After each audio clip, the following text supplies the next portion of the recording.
All right, number 1 says 1/4 x plus 3/10 equals 2/5. Can we simplify anything? No. So we're going to get rid of the adding 3/10. So we're going to subtract 3/10 on both sides. What do we have to have in order to add or subtract fractions? Common denominator, which is 10. So this is how many tenths? 2/5 is how many tenths? What? 4/10? Right? Can we subtract now? And we get 1/10? Correct? They are taking 1/4 times x, so we could do what to both sides? Divide by 1/4, but let me show you something, you guys. If I have 1/10 divided by 1/4, what do I end up having to do?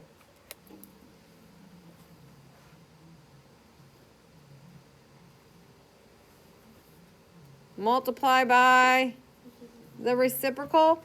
So watch. When you go over to 1/4 x equals 1/10, can't I just multiply by the reciprocal on both sides? 4/1. Hello? These are going to cancel, aren't they? And we have x is equal to, what do we get? 4/10, which is?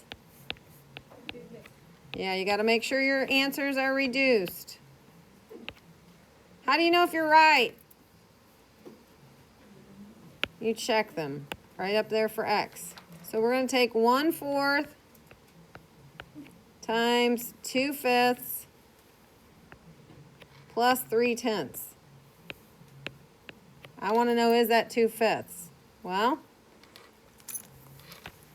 if you look at your check, what do we do first? Add or multiply? So I'm going to cancel that. It's a 1, that's a 2, and I get what? 1/10 plus 3/10 is 4/10, which is that what we wanted? Sure is. Yep. So we're going to subtract 5/6 from both sides, right? Oops, that's 5/6. I'll help you out. This is 1/3 x equals. So 7/9 is how many 18ths?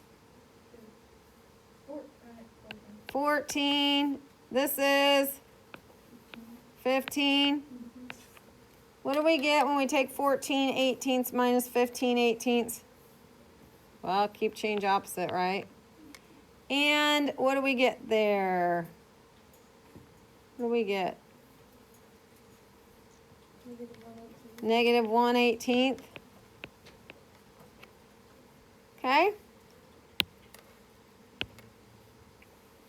Let's just do this one. You can multiply by the reciprocal, or you're dividing by 1/3, right? Which is the same as multiplying by. And x is going to equal negative time, or divided by a positive is a.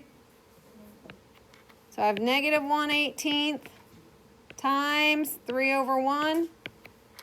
And what do we get for our final answer? Reduced. Hudson? 1/6. How many of you got negative 1/6? Okay. We'll check them later. Look at number 3.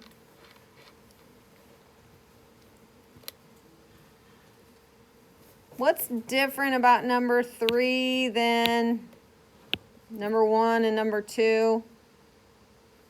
What is different about this one, Camden? And it's subtracting the variable, isn't it? So we're going to keep change opposite. Does it matter where I put the negative sign? No. Okay, so we're going to go ahead and put our wall up. We've got to get rid of 3/10 first. So subtract 3/10.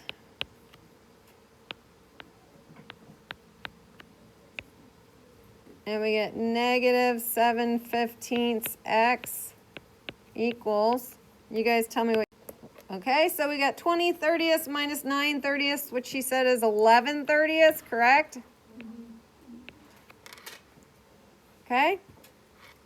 You can either divide both sides by negative 7/15, which is the same as doing what? What's the reciprocal of negative 7/15? What? Just 15/7? Negative 15/7. Okay, this negative times that negative is a positive. That cancels, that cancels, that cancels, that cancels. We're not left with 0. We're left with 1x, which is the same as x. On the other side, positive times the negative is a negative. Can I cancel? Can I cancel? 15 becomes 30. Go straight across, we get 11 over.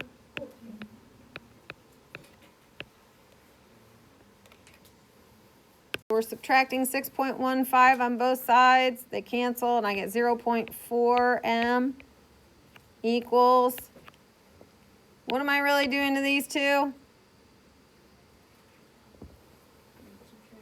Yep, so I'm going to go 6.15 minus 2.75 and subtract. It's a 0, I got to borrow. 11 minus 7 is 4, right? That's 3, and it's got to be negative, correct? Hello? Do I have to put that 0 on the end? What? No, it's an extraneous 0 at this point, meaning it's not needed.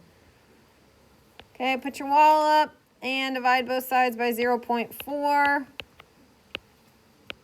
Can we divide by 0.4?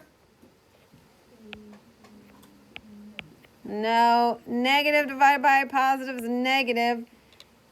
Isn't that really going to be, let's see, if we're dividing by 0.4, I have to move the decimal in one spot. Bring it straight up. When you're dividing, you see how this starts as a decimal problem? You have to have a decimal answer. So after you divide, you get negative 8.5, okay? We're going to stop right